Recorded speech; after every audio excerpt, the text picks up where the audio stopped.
খাওয়া দাওয়া শেষ করে আমরা পৌর পার্কে বেশ কিছুক্ষণ বসেছিলাম। এরপর চা খাওয়ার জন্য আমরা চলে যাই মোহাম্মদিয়াতে। আগে কয়েকজন কমেন্ট করেছে যে মোহাম্মদিয়ার চা নাকি আগে অনেক বেশি মজা ছিল, ওরা নাকি চাতে ডিম দেয়, বিস্কিটের গুঁড়া দেয়। এগুলো আসলে আমি সঠিকভাবে জানি না, বাট আমার কাছে এদের চাটা আসলে অনেক বেশি মজা লাগে। ডিম দেওয়ার পর যদি চায়ের টেস্টটা এরকম মজা হয় তাহলে আমি আসলে এটার পক্ষে আছি।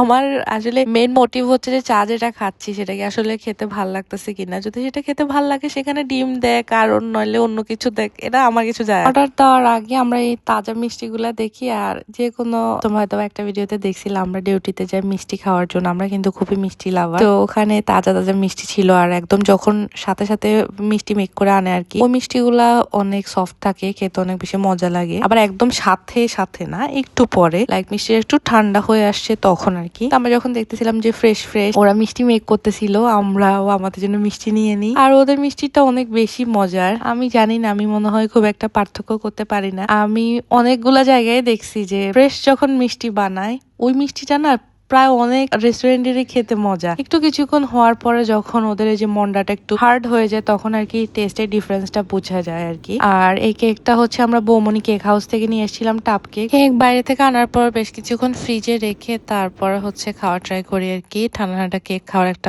আলাদা মজা লাগে। এরপর স্নোইর সাথে কিছুক্ষণ দুষ্টামি করি। এরপর আর কি যা আমার চ্যানেলটা ফলো দাও না, তোমরা চাইলে আমার চ্যানেলটা ফলো দিয়ে দিতে পারো। আর দেখা হচ্ছে পরের ভিডিওতে। সবাই ভালো থাকবো, ততক্ষণ পর্যন্ত সবাইকে আল্লাহ হাফেজ।